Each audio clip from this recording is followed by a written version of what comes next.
Hi guys, I want to welcome you to a new episode of Crowning Convos, where every jewel you receive here gets you one step closer to receiving your crown from God. Now y'all, the jewels that you receive here, they are not intended for you to just take them and go on about your business and go on about your day, but what you want to do is take them and start your own conversation with God where you will receive insight, instruction, and increase. I am your host, Aaliyah, and I'm so happy that you're joining me today. So you guys, this is the very second episode of the podcast, and I'm completely proud of myself because I am doing this one like less than a week than I just did the first one. And if y'all watched the first one and if you remember how honest I was about how nervous I was, it's just kind of like, girl, you're on a roll. Like, you were so super nervous to do that one that you struggled and you stalled for a really long time, and even just recording that one, and you're doing a new one on screen less than a week later. Like, today is Saturday, September 23rd, and I recorded that this past Tuesday. So it's just like a couple days ago. So that's, I'm super duper proud of myself for that, and I give all glory to God because He is really showing me who I am in His eyes. So He is removing the filter that I have placed on myself, the criticism that I place on myself, how I view myself. He is really, really shifting that and helping me to see myself through His eyes, helping me to see myself how He sees me. And while I don't think I'm perfect at all, I do know that I am imperfectly made. He calls me perfect. He takes my imperfections and He perfects them. So He is helping me to see myself in that way. All the things that I've been insecure about, He has allowed me to view them through new eyes. And I'm going to be honest, it is an amazing thing that when I can put on something or when I can do something and something that I was insecure about just last week, it doesn't even seem that big to me anymore. That is nobody but God. That is not something that I could do on my own because I'm human.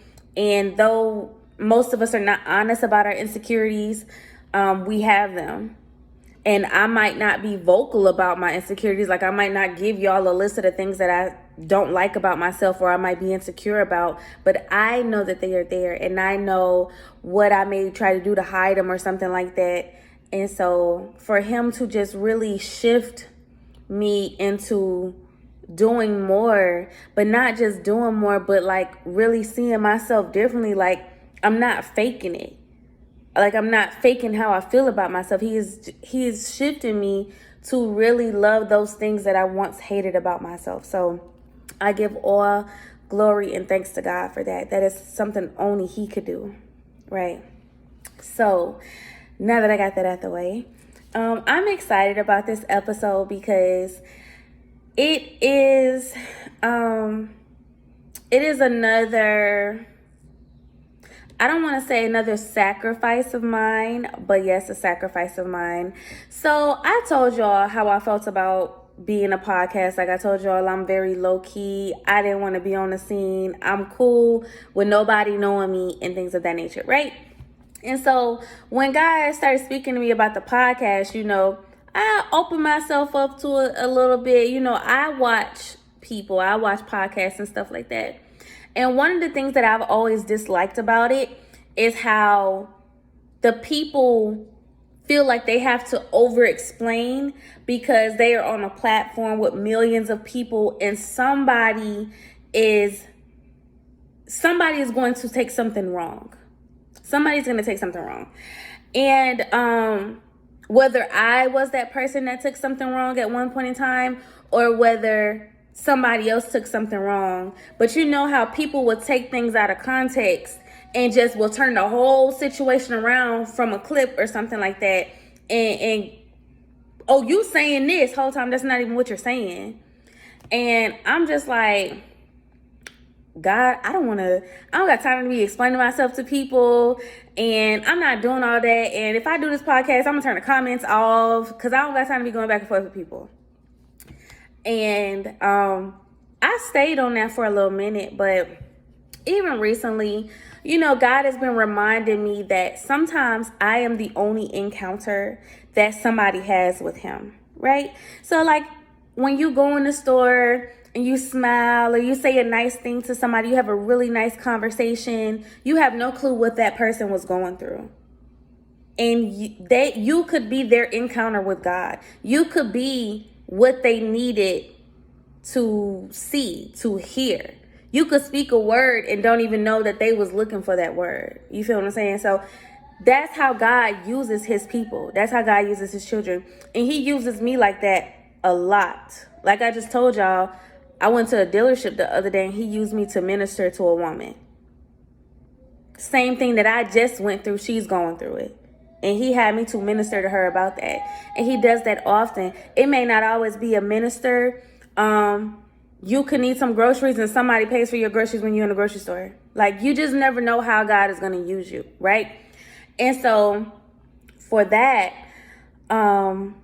he's like, how can I use you to the full extent that I want to use you? How can I use you if you are aggravated or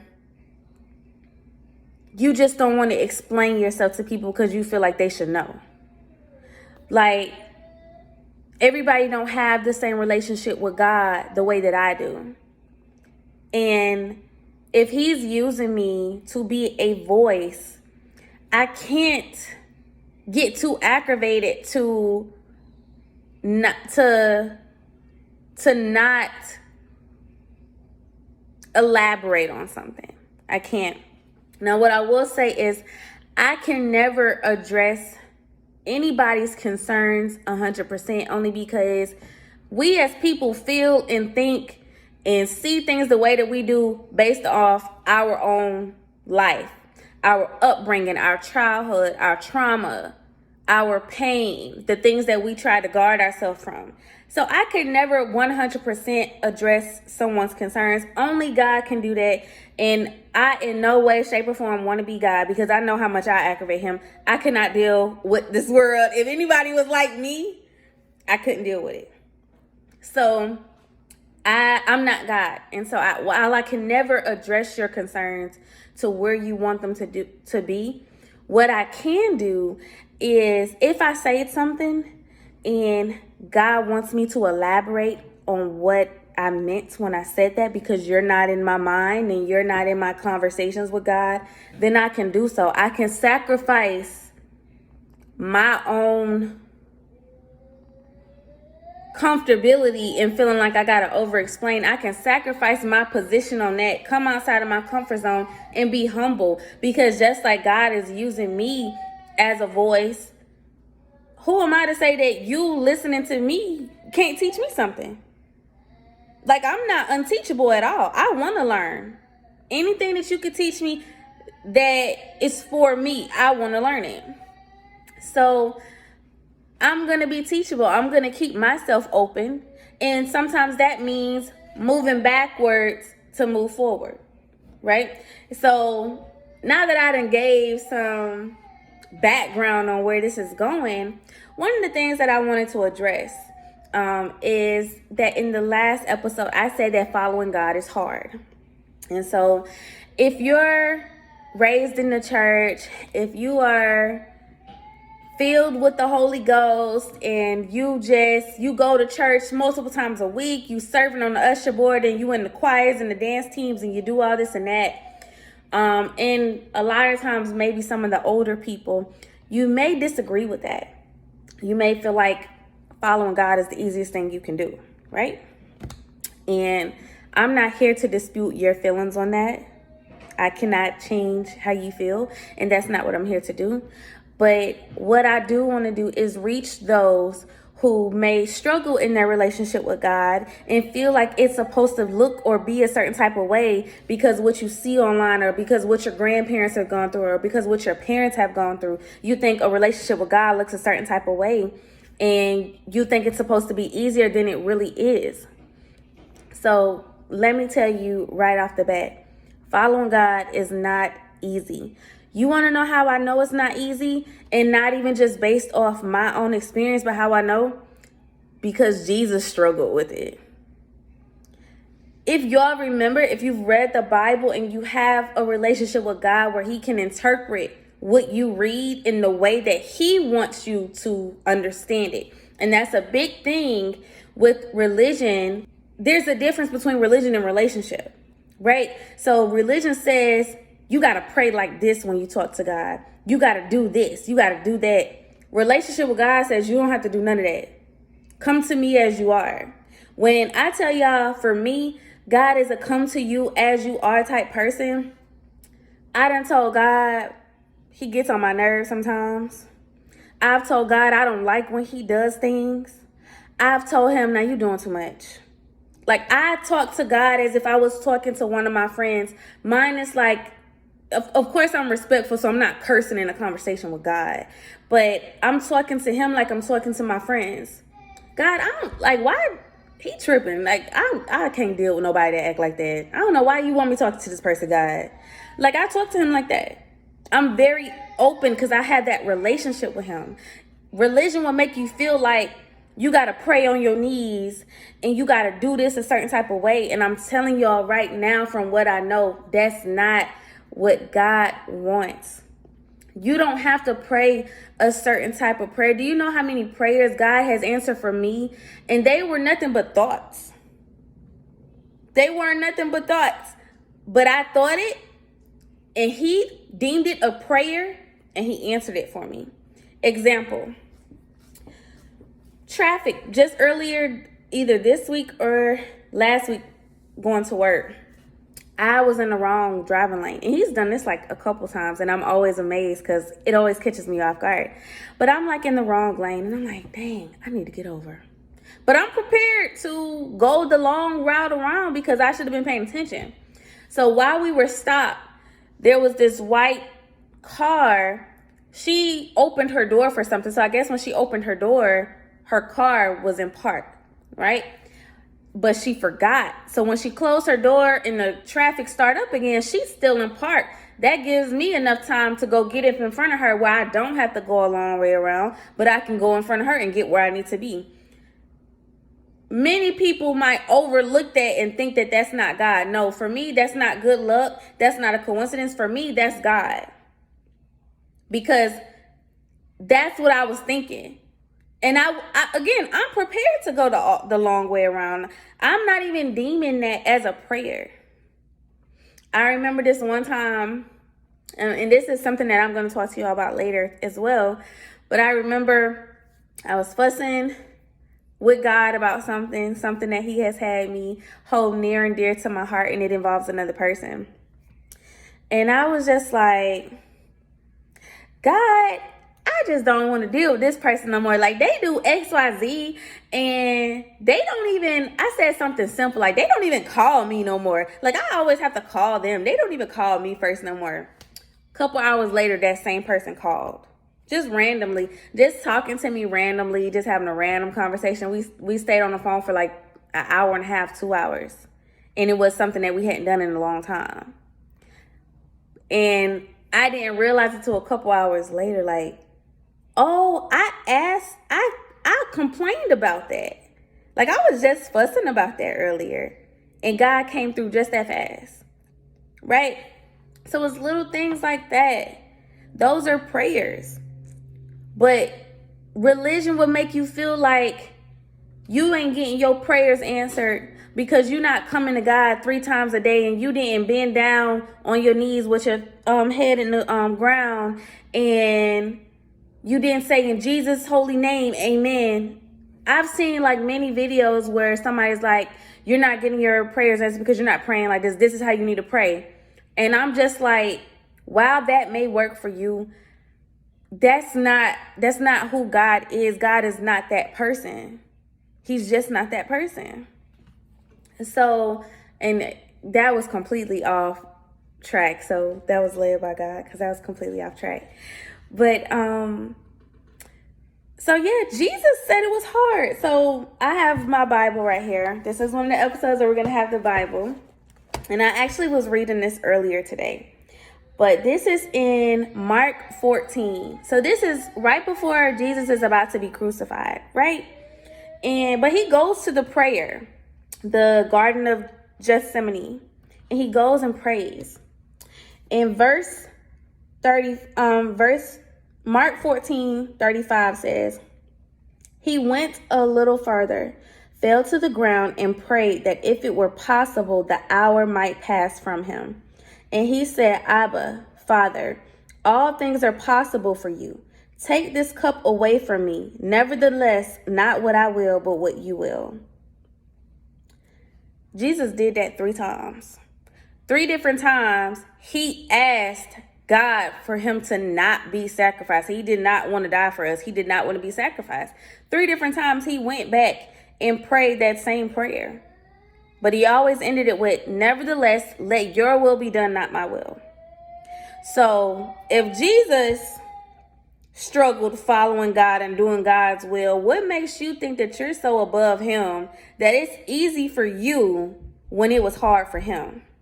Like, what would make you think that? Another thing, when you think about church and you think about living life as a sinner and you come to know God, what's the first thing that you feel like you have to do, or you have seen people do before they start living right? Like, what's the first thing that comes to your mind when you think about that? I'm gonna wait. I'm gonna let y'all think about it real quick.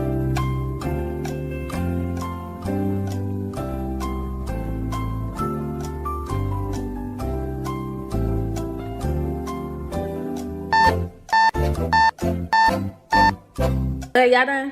All right. So for me, one of the things that I was taught growing up in the church and what I've seen other people do, be baptized.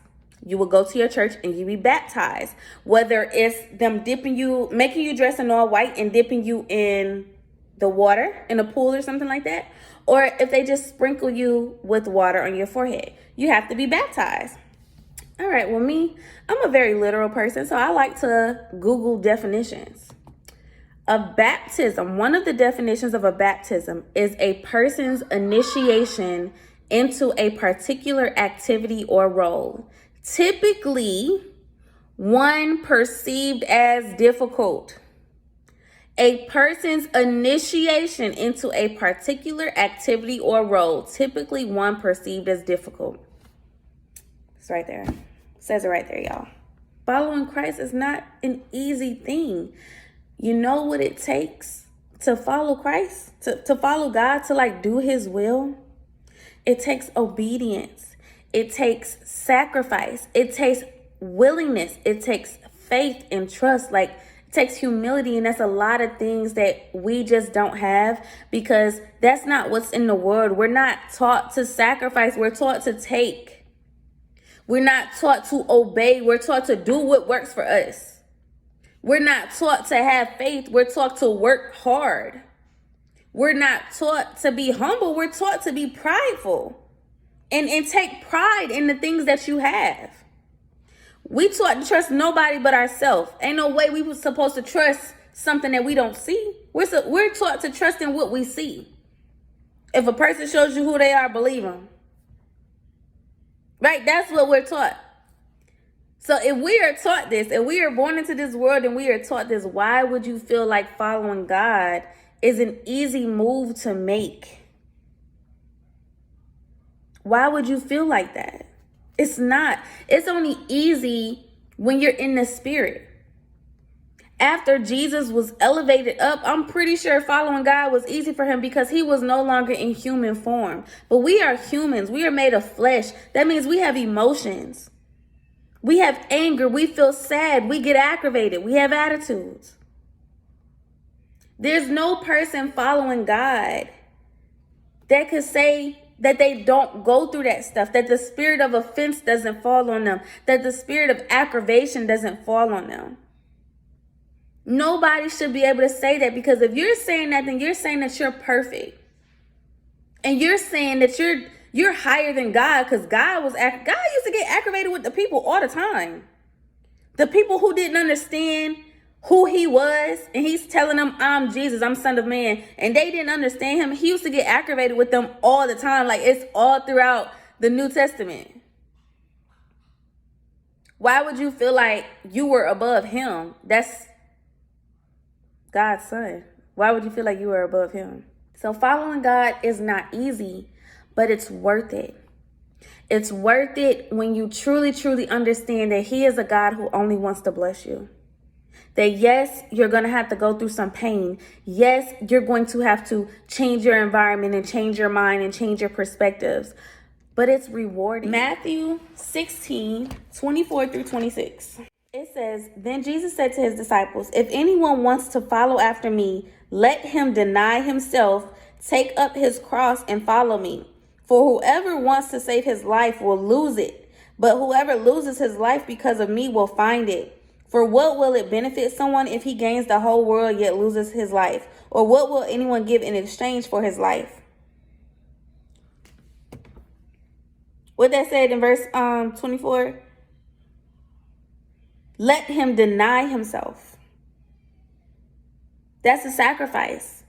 Having to deny yourself from the things that you want, having to deny yourself from your your comfort zone, from your comfortability. That's sacrifice. And honestly, in this type of world, a lot of people are not willing to make that sacrifice. They're not even willing to make it for their kids or their spouses. So who in their right mind would make it for something that we don't see? Something that we don't even know is real. Hey y'all. So listen, we are still in episode 2, but when I was editing and I was listening to some stuff, I told God that there was some stuff that I wanted to add in, some stuff I wanted to take out. So I cut the video in like half, and there's another part that's separated. I may add it back in, I may not, but I just want to go in and not necessarily elaborate, but if you remember so far, we've been talking about why following God is so hard. Well, I feel like we all got the picture now, right? It's hard. It's not easy. And so now I want to give y'all some reasons as to why it's not. Like, how could this woman say she loved God so much, but she telling us that it's hard to follow him? Hold that thought. I'm going to tell y'all why it's so hard, why it was a struggle for me, and why some days it is still a struggle for me, no matter how much I love God. So, I gave a list earlier. I gave a list of like sacrifice, obedience, willingness, humility, trust, faith, submission. These are all reasons why it has been hard following God, right? I want to break those reasons down. Like, I want to break down, give you guys their meanings and why we may find difficulty in our lives trying to do those things, especially regarding God and his plan and his will for our life, right? So, sacrifice. The definition of a sacrifice is an act of giving up something valued for the sake of something else regarded as more important or worthy. Giving up something that you value. So I don't think any of us have an issue giving up something that we don't want anymore. Oh, you want these old pair of shoes? I don't wear them no more. I ain't worn them in 3 years. Oh, you want this old shirt? I haven't worn it in 10 years. But what about something that we actually want? I just got this new car. What you mean I got to give it away to somebody? I just got this job. What you mean I got to leave? Right? It's easy. I feel like it's easy when, like, we may find it easy to go through things and to endure hardships when something is taken away from us. I lost my car. I got fired from my job. I lost my house. I got kicked out. You know what I mean? But what about when you have to give something up? Personally, I think sacrifice is the hardest thing to do, and I think it is the thing that you have to do more of when following God. And I'm going to get back into that later, but you have to do more sacrificing than you have to do anything else. You have to sacrifice more, you have to give more than you have to do anything else following God, because you have to give your life and in death, but not a physical death, but a spiritual death. You die to yourself. You die to your ways, your opinions, your facts, your experiences, your wants, your wishes, your desires. You have to die to those things, and you have to say, okay, God, I'll take what you want me to have. Right? What about when you want this, but God says, no, I want you to have this, and you have to give that up. If you really want to be blessed and you really want to be successful in your life, you have to give that up to have this over here. Something that is completely different from what you ever wanted to do. I mean, my life is a complete example of that. My books, my podcast. I ain't never wanted to do none of that stuff. So, sacrifice is one of the biggest things.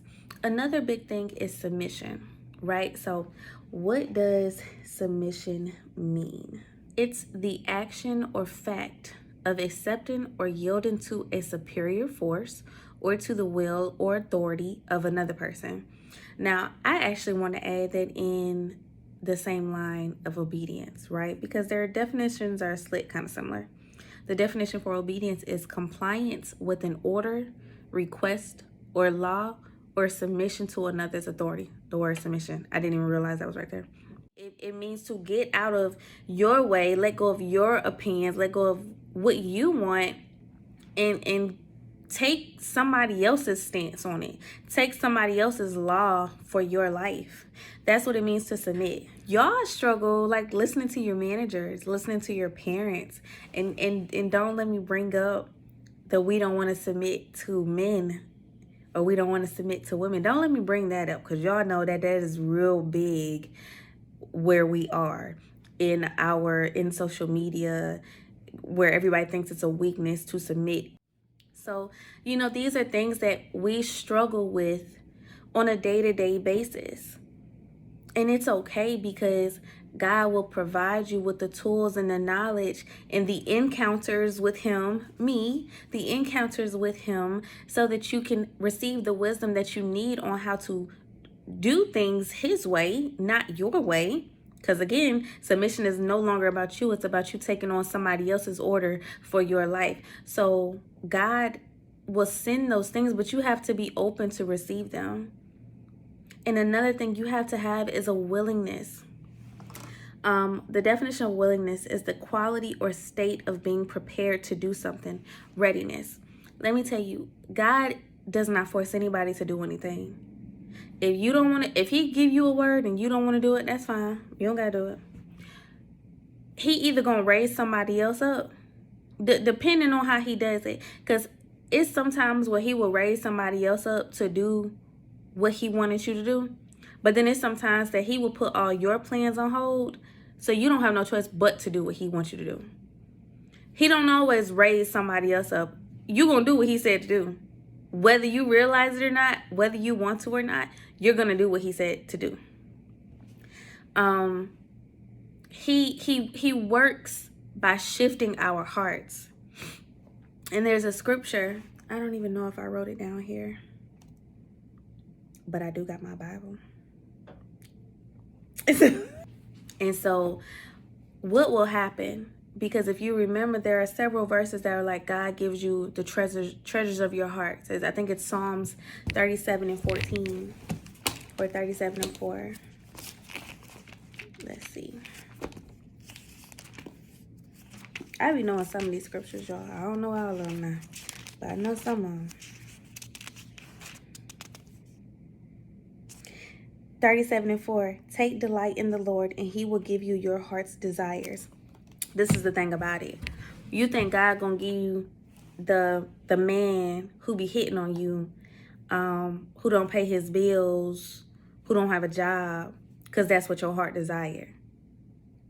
That's not how that works. So your heart, that's where God is. God is in your heart. Whatever he wants for you, that's what's in your heart. And what he's going to do is he's going to start shifting you to want for you to start wanting those things. Like he's not going to force you to do it. He's not going to force you to take on what he wants to give you. He's going to start shifting you. He's going to shift you to want to do those things, to want to be this person. That's what he had to do. I just told y'all that's what he had to do for me when it came to this podcast and being on screen and, you know, taking pictures and stuff like that. He had to shift me towards that. There are several other promises that he has placed in my life that I did not want to do. And I told him straight up, like, no, I don't want to do this. But then he slowly started shifting me. He started shifting me towards that thing. I started to desire that thing. I started to want that thing more. That wasn't nobody but God. It wasn't me. Because for me, I'm a very strong-minded person. So when I say it's a no-go for something, it's a no-go. That's it. I'm not a person who could bend back and forth. When it's a no-go for me, it's a no-go. That's it. Done deal. So for me to say no about something and go from this all the way to this over here, that's nobody but God. And I give him credit and I give him thanks and I give him gratitude because he has caused me to desire things that are good for me. I mean, I'm human. I'm flesh. And everything that my flesh desires is not good for me. Every person that my flesh has desired was not good for me. The foods that my flesh desired is not good for me. Where I place my emotional energy, sometimes it's not good for me. I'm man. I make mistakes. I mess up. Only God knows what is good for me. Only God knows. Let me tell you one of the things. And I don't even know why he want me to say this. But there was a point where I was just so done with men. I was just so done with men. And I no longer desired having a family. And so I was fine with just having situationships. And if y'all don't know what a situationship is, it's pretty much an uncommitted relationship. Y'all doing the do. Y'all may or may not be going out. But y'all doing the do. Y'all, that's pretty much all you it's pretty much all you do. But there are some people who do more in situationships, and the only difference is they don't have a title on them. So they're doing boyfriend-girlfriend activities, but they're not in a relationship. Somebody will say, we're not in a relationship, we don't have that title. So I was just fine with just having those types of things going on. This was before I had my son, and this was after I had my son. I was just cool with that because I was tired of being lied to. I was tired of the toxic drama. I'm not an innocent person. I used to be a toxic person as well. So I was just tired of that. And I was mostly tired of me feeling like me attracting or wanting to be with men who was like rough and mean, but then they be mean and rough to me. And then I got to come back at them because you can't talk to me all kinds of ways. So I got tired of that. I didn't want to deal with that anymore. So I was just like, well, I ain't gonna have no baby. I mean, I ain't gonna get married. I don't want to be in a relationship. I could just get, you know, when I want more kids, I'll just have a baby with somebody I'm in a situationship with, long as he take care of his kids and stuff like that, but we don't got to be together. Like, my mindset was so messed up when it came to the family, when it came to the real love, when it came to actually not being a single mother, but being a married woman who has that support. I just did not want that anymore because my mind was just so wrapped up in being hurt, and it did not see the other side of that. And I don't know when it happened, but I just remembered God told me to stop saying it. He told me to stop saying I did not want to be married. He told me, he just said, stop saying that. I heard that like audibly one day. And I want to say this was before I had a relationship with him, or like right in the beginning parts of our relationship. He told me to stop saying that because the words that I speak, and it's something that I had to realize, my words have power. Everything that I said about my life so far, good and bad, has come true. I don't put no name on myself. I don't say that I'm a prophet or any of those other names. I'm not identifying as none of that. If God want to call me that, he could call me that. I'm not going to be coming out in these streets saying that about myself. But my words, they matter. It might not happen right then when I say the word. And it might not happen in the way that I think it's going to happen, but it happens. And they tell you life and death is in the power of the tongue. Be careful of the words that you speak. To not just to you, but to everybody. Be careful of the words that you speak to people. You are putting curses on people when you say bad things about them. So, he took that in a whole different path. That ain't even nowhere near this. But yeah, so I said that because he had to shift my heart for me to start desiring marriage and desiring long-term commitments and desiring a husband and desiring a father for my child and a father for future children. I had stopped wanting that for years. Even before my son came about, if we being completely honest. If we being completely honest, one of the things that I said, I just want the baby. Whoever I have him with, we can be a family just because we got to be in each other's life, but I don't want to be with them. Like, I was just that done with relationships. So, God had to shift my heart. Now, if you talk to me, baby, we gonna talk about marriage.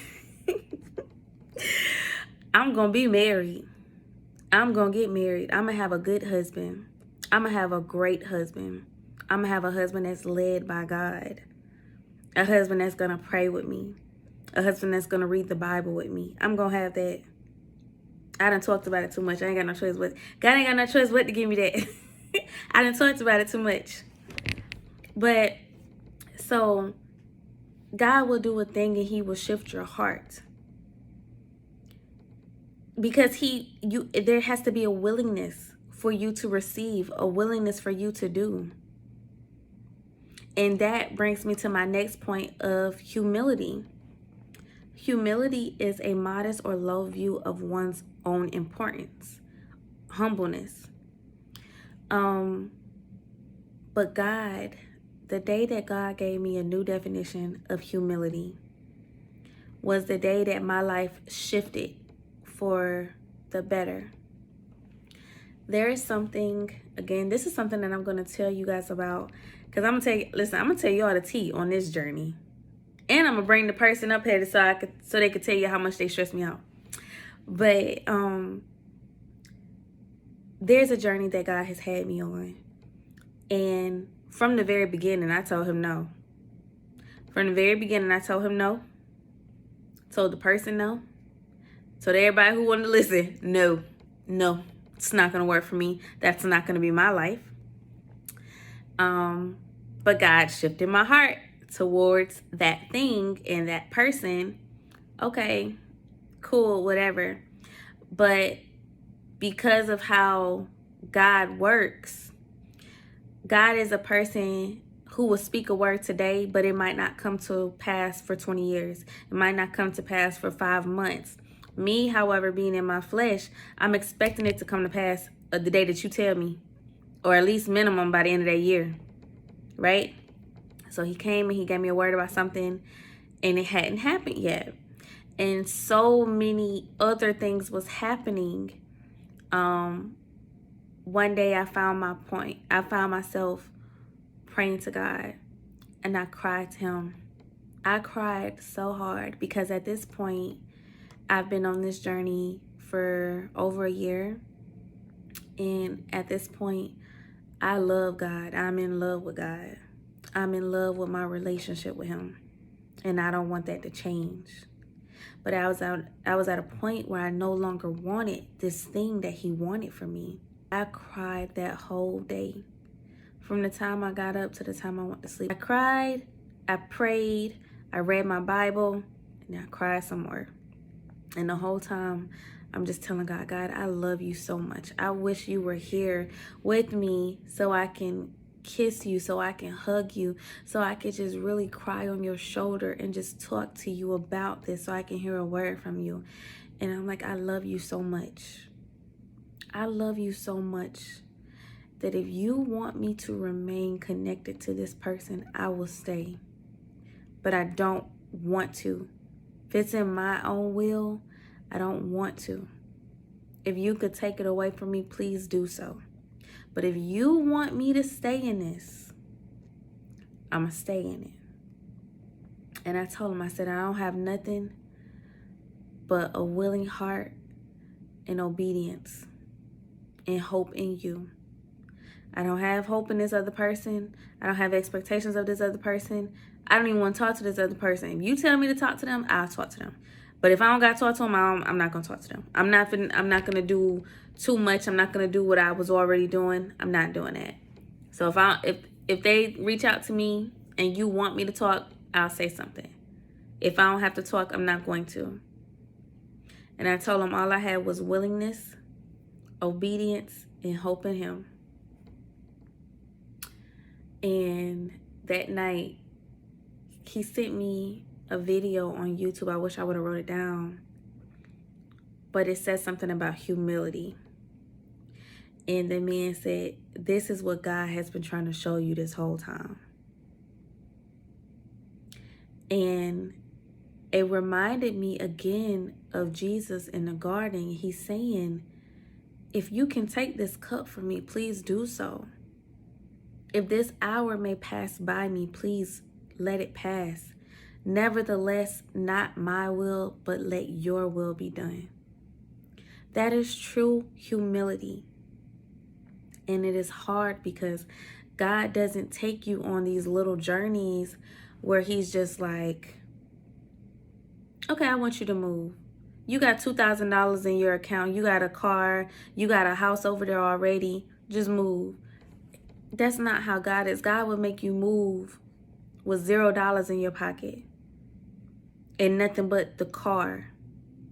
You feel what I'm saying? Like, but you have to trust him and know that his plan is bigger. And you have to know that no matter how hurt you are, his plan is bigger, and he only wants to elevate you. He only wants to place you on a pedestal for his children. That's all he wants to do. So that's why I said it's so rewarding at the end. But that journey, y'all, that journey, I could cry. I could cry talking about the things that I've been through and what I've felt in this last year. And there will be more videos about that coming soon. But it's not easy, but it's rewarding. It's not easy to submit to something that you can't see. It's not easy to give up the things that you really, really want for something that you don't want at all. It's not easy. It's not easy telling somebody that your heart is broken. But if they want you to do this, you'll do it. Do you understand? When I was crying to God, I told him my heart is broken into pieces. I am hurting. My heart is broken. But if you want me to do this, I will do it. That's what humility is. Humility is being in pain, but being willing to do it because God wants you to do it. And being willing at that, because one thing about it, again, like I said, God is not going to force nobody to do it. And also I don't want to say he won't accept it if you do it with attitude. But just think about it. If your parent tells you to go wash the dishes and you did it with an attitude, they probably still going to have something to say, right? Because don't nobody want to deal with the attitude. Don't nobody want to deal with the attitude. So I can't say, and I won't say whether he will accept it with the attitude. But I will say he doesn't want you to feel forced. He doesn't want you doing it like, I don't want to do this, but I'll do it because you said so. He don't want you to be like that. I will say that. He doesn't want you to do that. Because he'll say, well, then don't do it. If your heart ain't in it, don't do it for real. If you really don't want to do it and you just going to walk around with a stank attitude, don't do it. He wants you to have a willing heart. God wants us to be willing participants of our life. Meaning, he's the creator, but we're the co-creator. You know, he wants you to do this with him. He wants you to be open with this process, and he wants you to do it with him. He doesn't want to do it by himself. those are the reasons why I say following God is hard. Life is hard. Life is hard, but God just wants you to desire Him. If we being for real, all He wants from us is for us to want Him. He wants us, and He wants to be wanted back. That's all. He wants us to want His way.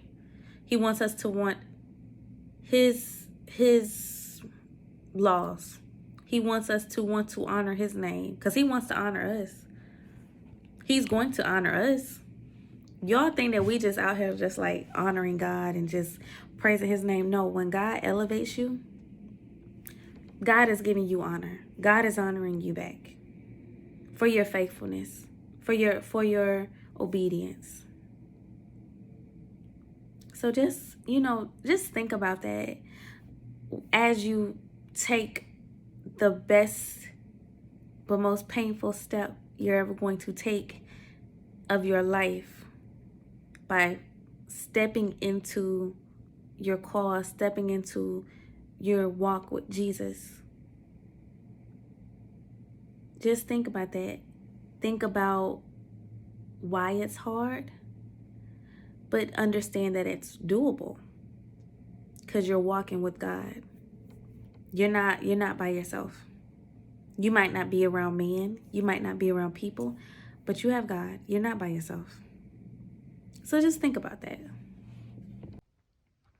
Hey y'all, so I'm back. First off, apologies for all the different splits in the video. I am not a fan of that at all. So I will be taking different measures to ensure that that does not happen. Yeah, I just don't like that at all, y'all. But I'm not going to criticize myself too harshly. This is only the second episode. So we're just going to take all of these different things. I'm not even going to call them mistakes, but all these different things, we're just going to take them and learn from them. They are going to be lessons that I just take with me to continue improving in this. So I thank you guys for your patience. I first off, I needed to come back and say bye to y'all, because we are not going to be ending episodes without saying bye. Like, we're just not going to be doing that. And I also don't want to end the episode without the jewel of the day. Like, are you crazy? No. So after everything that I said, this is the jewel of the day. Following God is hard, but life is hard. Choose your hard. Choose your hard. That's what you want to do. It's hard either way, but only in one of those things do you have a comforter. Do you have provision? Do you have protection? Do you have someone who is guiding you? Do you have a partner, because you are not doing it by yourself? So only in one of those things you have that. So choose your hard. And only one of them is rewarding at the end. Only one of them is long-term fulfillment in the end. Because you can achieve the things that you want, but how long are they going to stay with you? How long are you going to have the things that you have been working for? So choose your heart. Choose your heart. That is the jewel of the day. So, you guys, this concludes episode 2 of Crowning Convos. If you have stayed this far, if you are still here, you are a real one.